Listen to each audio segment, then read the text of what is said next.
Oke, selamat malam Bu Utami. Saya Fauji Sri Hadianto ingin menjawab tentang UTS Manajemen SDM. Oke, tugas pertama adalah tantangan utama dan peluang SDM di era digital saat ini seperti revolusi digital 4.0. Nah, ini di organisasi kami juga sangat menerapkan revolusi digital 4.0 sehingga efisiensi dan produktivitas itu dari perusahaan akan meningkat. Ini juga salah satu tindakan bagaimana kita bisa berkompetisi dengan kompetitor sehingga perusahaan dapat bertahan dan bersaing dengan bergerak lebih dinamis, mampu bertransformasi, dan mempunyai SDM yang mumpuni baik skill dan kompetensinya. Eh, dari organisasi saya ngambil beberapa data, Bu. Organisasi adalah PMA Jepang yang memproduksi eskavator dan konstruksi mesin. Saya ambil datanya dari 2018 sampai 2021. Nah, yang pertama adalah untuk 2018 ini untuk akumulasi robot welding. Awalnya kita ada 6 robot welding, Bu. Kemudian naik menjadi 12, naik lagi menjadi 16 dan 19, dan di 2024 ini akan menjadi 30 unit robot welding. Kemudian juga CCTV di organisasi kami itu untuk pengawasan masalah safety dan productivity. Di 2018 kita belum ada, di 2019 kita ada satu, 2020 masih ada satu, dan 2021 akan ada 2 unit, dan akan menjadi 5 unit di 2024 nanti. Untuk works ini kita adalah RPA, Robot Process Automation, yaitu pekerjaan-pekerjaan administrasi Bu yang reguler itu akan dirubah menjadi RPA. Di 2019 ada 5 pekerjaan dan terus berkembang. Di 2024 akan jadi 56 pekerjaan administrasi akan dialihkan menjadi RPA.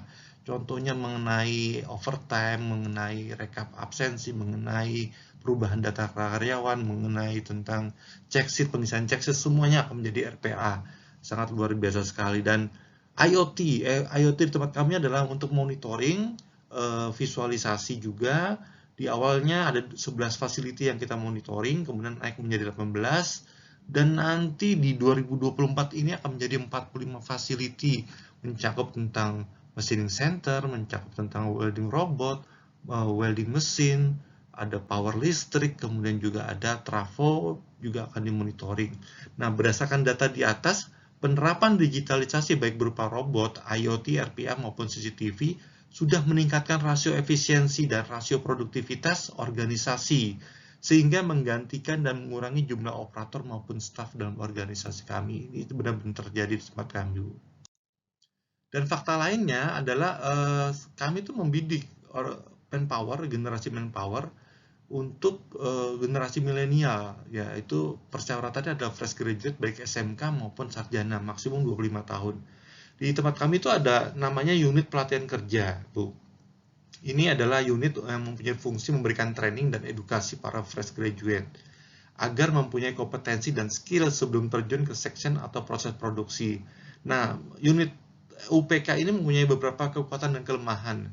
Menurut saya kekuatannya adalah kita mendapatkan payment salary yang rendah untuk fresh graduate ya, karena mereka memang non skill. Tapi juga kita bisa langsung memberikan training dan edukasi sesuai dengan kebutuhan tempat kami. Bila butuhnya di area assembling, kita akan memberikan training mengenai perakitan. Bila butuhnya mengenai proses welding, kita akan memberikan pelatihan mengenai proses welding. Tapi kelemahannya adalah ini membutuhkan waktu yang cukup panjang, 1 sampai 6 bulan, sehingga perlu disiasati dengan planning manpower yang baik.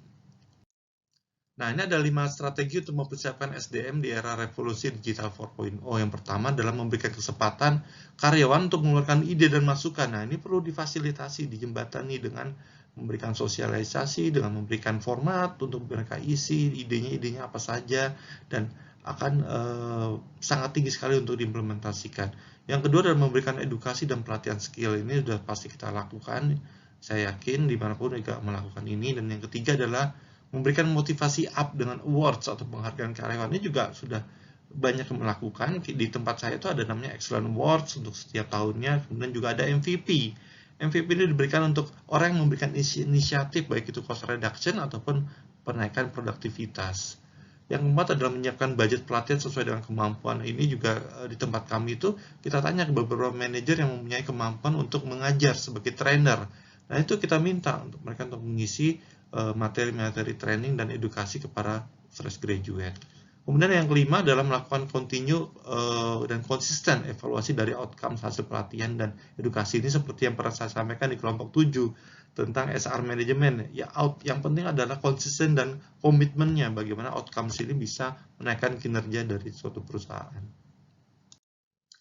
Nah, untuk tugas yang kedua, saya mencoba memberikan data seperti ini, Bu. Yang pertama adalah karakteristik dari setiap generasi Y dan Z.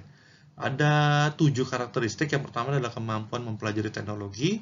Ini dua-duanya mempunyai karakteristik baik Y dan Z. Kemudian adalah mudah bersosialisasi dan terbuka, juga Y dan Z juga mempunyai karakteristik seperti ini.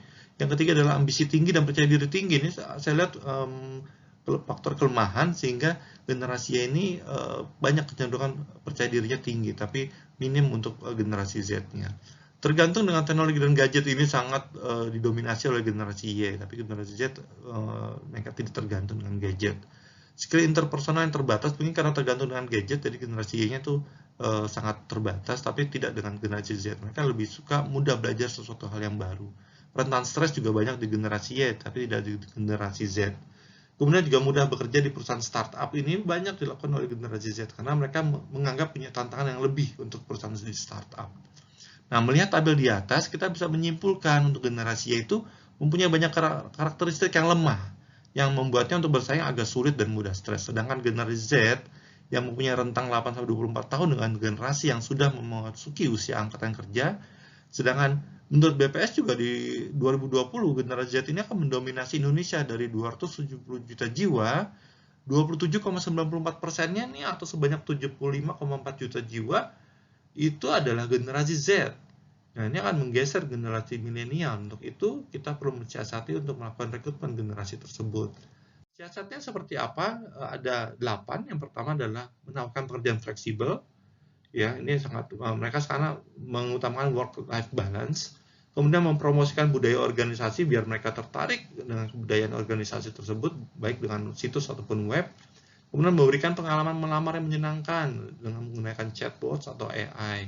Kemudian yang keempat adalah merekrut dari sekolah atau institusi. Ini yang kami lakukan, kami datangi sekolahnya, kami datangi institusinya, karena untuk mengajak kerjasama untuk partner magang di tempat kami. Kemudian 5, memprioritaskan karakter. Nah, ini penting, karakter mereka harus tepat ditempatkan di tempat yang mana agar mudah beradaptasi lebih cepat, sehingga lebih mudah mengeluarkan outputnya untuk produksi. Menawarkan jenjang karir dan pengembangan diri. Nah, ini juga membuat mereka tertarik, sehingga turnover-nya juga lebih rendah, Bu. Ini perlu mereka bisa melihat jenjang karirnya ada atau tidak, pengembangan dirinya ada atau tidak.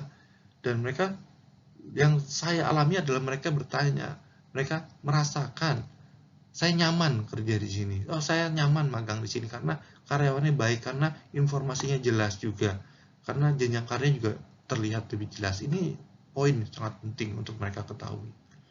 Memberikan konten dengan visualisasi, mereka sangat senang dengan visualisasi. Jadi di tempat kita di kantin tuh selalu ada layar-layar TV menunjukkan tentang produk, menunjukkan tentang kegiatan safety, menunjukkan tentang sosialisasi kesehatan ataupun broadcast untuk COVID-19. Menekankan peran yang penting dan kontribusi untuk tujuan organisasi ini juga perlu kita sampaikan ke mereka agar mereka tahu mereka mempunyai peran dan kontribusi yang sangat penting untuk perusahaan. Nah, untuk tugas yang ketiga, saya mulai dari kotak yang warna biru, yaitu kotak A, di mana high potential tapi low performance. Untuk tipe karyawan seperti ini sebaiknya dilakukan evaluasi kembali, apakah penempatan karyawan tersebut sudah sesuai dengan skill dan kompetensinya. Karena low performance disebabkan karena ketidaksesuaian dengan penempatannya, Bu. Ini perlu direview lagi, dan juga perlu motivasi up dengan challenge job. Kalau kotak yang B yang warna hijau ini sudah fair in average, tapi perlu direncanakan untuk menjadi high potential dan high performance. Ini dengan training skill, hard skill maupun soft skill-nya, dan juga perlu ada target KPI sebagai challenge dan reward-nya bila tercapai. Kalau kotak C yang warna kuning ini sebaiknya dipancing dengan pekerjaan yang lebih besar, namun di area yang memang sesuai dengan kompetensinya, dan mungkin akan ada kesulitan di awal-awalnya, tapi itulah fungsinya supervisor, menemani mereka, mengajarkan mereka di awal-awalnya biar mulai mengasah leadership-nya. Dari situ akan kelihatan mereka lebih performance-nya. Ini pengalaman banget di tempat saya ini, Bu. Kemudian untuk gaya kepemimpinan bermacam-macam, ada yang persuasif, edukatif, inovatif, dan lain-lain. Untuk agile corporate, di mana perusahaan harus bergerak dinamis menghadapi perubahan lingkungan sosial, baik pengaruh internal maupun eksternal. Maka gaya kepemimpinan pun harus berubah mengikuti perubahan tersebut. Nah, untuk mencapai agile corporate, seorang pemimpin perlu memberikan umpan balik efektif yang terbuka, jujur, dan hormat. Pemimpin agile fokus pada membangun dan berbagi pemahaman dan tujuan yang sama. Ada visi perubahan yang bermakna dan dapat diterapkan pada organisasi ini perlu disampaikan dengan jelas. Nah, sifat gaya edukatifnya juga perlu tinggi agar perubahan strategi dan target organisasi dapat dipahami sampai struktur paling bawah. Inilah gaya kepemimpinan yang perlu disesuaikan untuk perubahan agile menuju agile corporate. Dari saya demikian Bu. Terima kasih atas waktunya. Mohon maaf bila ada yang tidak sesuai. Terima kasih Bu.